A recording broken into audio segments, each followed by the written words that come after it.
Okay, I think I'm ready. Mm-hmm. So can you tell me your name and your profession? My name's Matt Stamell, and I'm the owner of Stamell Stringed Instruments, which is where we are. So how did you get started into string repair? I started when I was in college, actually. I went to Hobart College, and I was playing guitar at the time, and a professor there offered a course in mountain dulcimer making.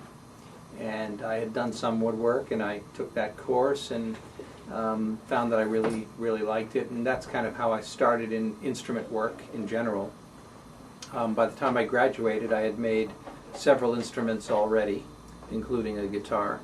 And I decided to go to instrument making school as graduate school. I went to BU program in artisanry in Boston. And then I started to work in shops and doing a lot of guitar repair and eventually violin repair. And then I went to take some courses at University of New Hampshire Violin Craftsmanship Institute, and was apprenticing in a shop in Boston until I moved to Amherst and opened up my own shop.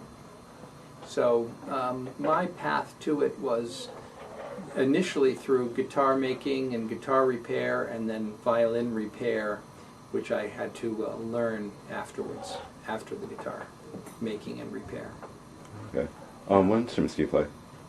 My first instrument is guitar. That's really what I play. I've taken some violin lessons, and I play a little bit of mandolin, but primarily I play guitar.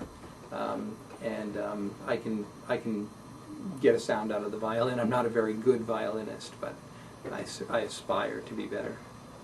Mm-hmm. What do you do in terms of music outside of your shop? There again, I mostly play guitar. I play fingerstyle, a lot of sort of blues and folk,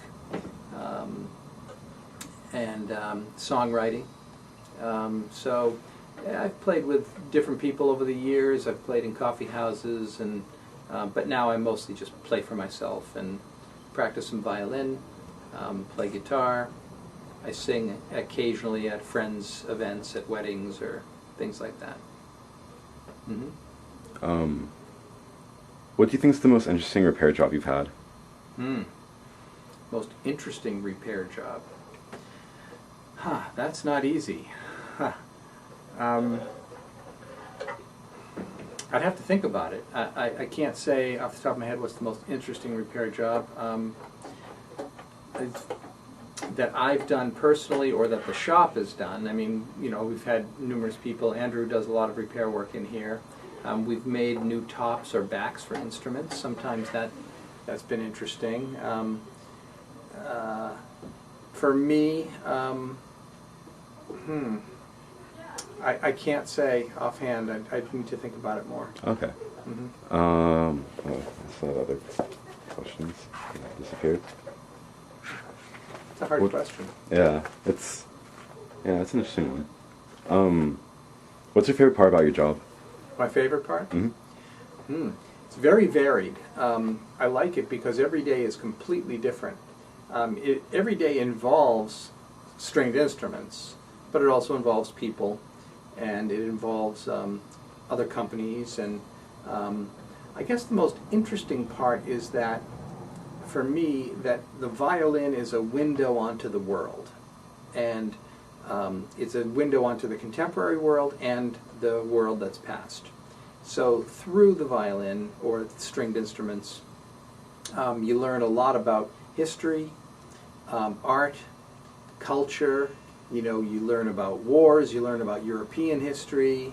I've traveled most of the world for the violin trade. I've gone to trade fairs in China and Europe and all over the place. And so I really feel like I've learned a lot about a lot of cultures through the window of the violin family. And that's probably the most interesting part of the job. And the daily challenges of running a business. It's a local business, but also a regional business. And things like having great instruments come through, and learning a lot from Andrew and his violin making. It's been a real great thing for me to learn that. Can you tell me a little bit about the shop?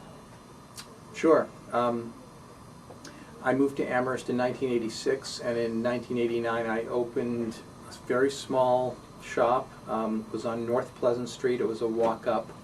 It was in one room, and over time it really grew, and I moved into this building in 1995, so it's been nearly 20 years in this building.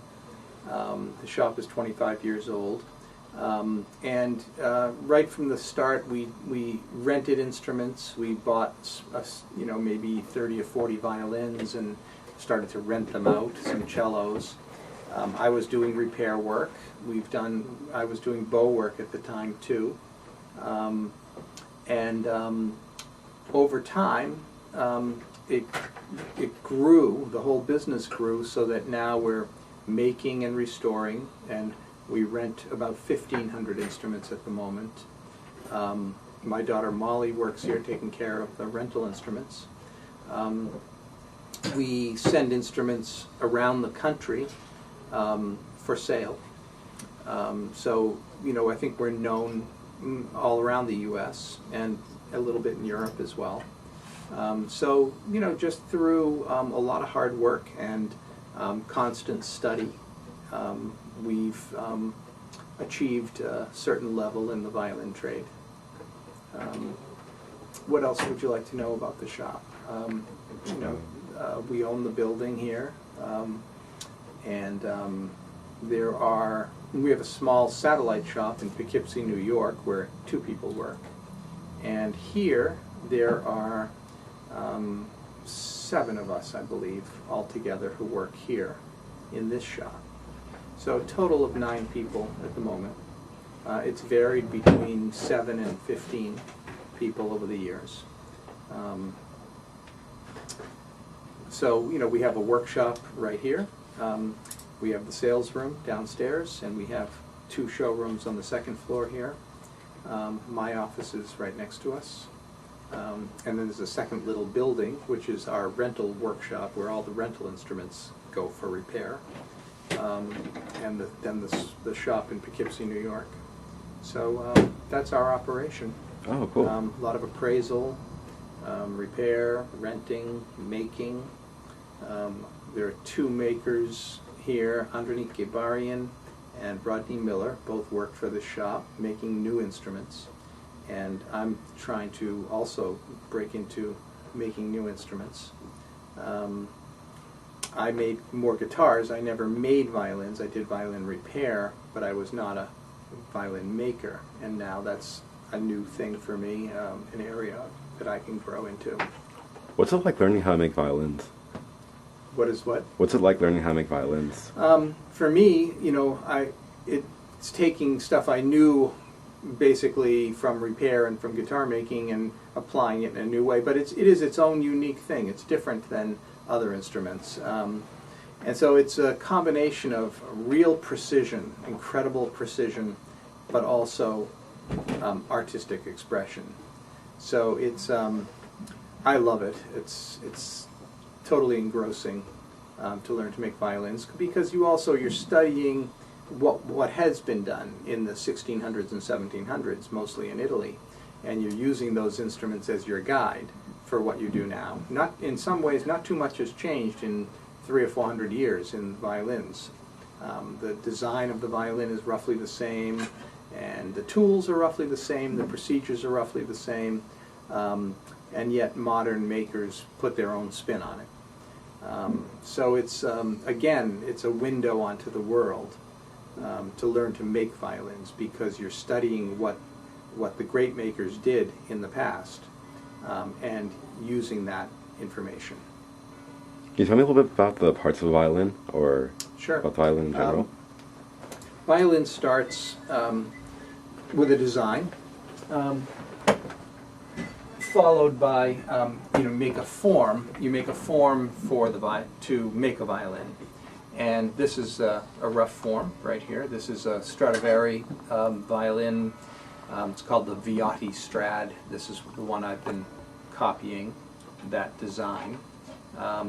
It starts with the form and then followed by blocks. These become part of the violin. Ultimately, this part here does not. That's just a form, and ultimately that disappears. The sides get bent and attached to these blocks.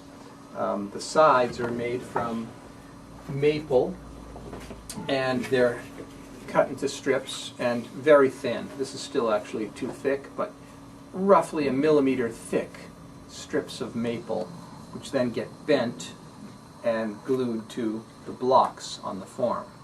That gives you a rib structure. You then make the top and back, and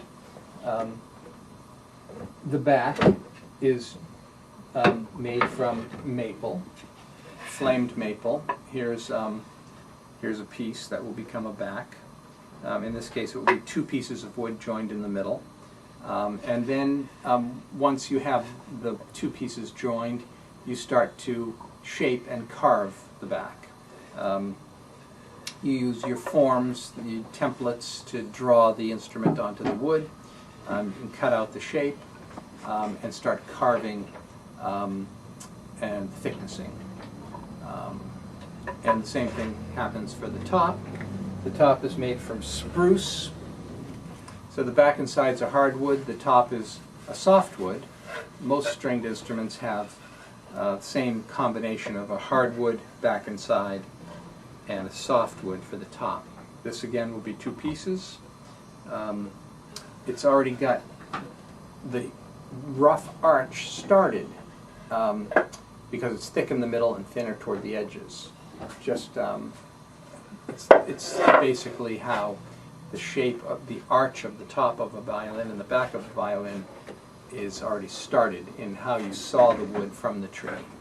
And then the neck is also maple, and it's all carved by hand. Wow. What do you think is the most challenging task you've had while working here? The most challenging task? Or do you think are the most challenging jobs in your line of work? Well, there's the work on instruments, and then there's the work of the business. And in some ways, the more challenging part for me is the work of the business, learning how to be an employer, learning how to organize the business, and how to keep alive financially, how to arrange financing, how to deal with all the suppliers that we deal with. That's taken me some time to really understand the whole business of violins. And the thing I like about it is that there's a lot of room for growing and expanding your knowledge base, because the violin world is a knowledge-based business, especially when you're dealing in older instruments, and knowing different makers, knowing what the market brings for various makers. All of that's a challenge, and interesting, also very interesting part of the job. I had another question, but I totally forgot it. Yeah. Oh, right. As far as like instruments go, what do you think is the best maker or best brand? Or do you have a favorite? Not a question I can answer very simply. There's Or not some so pros much and cons. brands. I mean, when someone uses the word brands for violins, that means new instruments and usually less expensive instruments. So, for instance, there's a brand called Eastman, which is a company that was started by a Chinese guy who was here at Boston University going to college, and he decided to sell some violins made in China to help pay for his college expenses. His father was back in China. I was one of their first customers. They're now one of the largest violin making companies in the world. Their headquarters is in Beijing. Actually, that's where the factory is, but their headquarters are in California. One of every 4 violins sold in the United States is now made by Eastman Strings. That's a brand, Eastman Strings. But when you talk about violins, handmade violins, more expensive violins, it's by the individual maker. So, you know, just like the old Italian violins, Stradivari, Amati, Guarneri, famous names in violin making, that's not a brand, it's a person. And that's one of the things I like about the violin world, is that they're made by individuals more so than companies. Instruments that are going to be used for rentals for kids that have a relatively low value, those are made in workshops, not by one individual. They're made by a group of individuals. But more valuable violins are made by an individual. And so we deal here with both old instruments and new contemporary instruments. Makers from around the country will sell instruments for makers from all over. Oh, cool. Awesome. All right, I think I'm good on questions.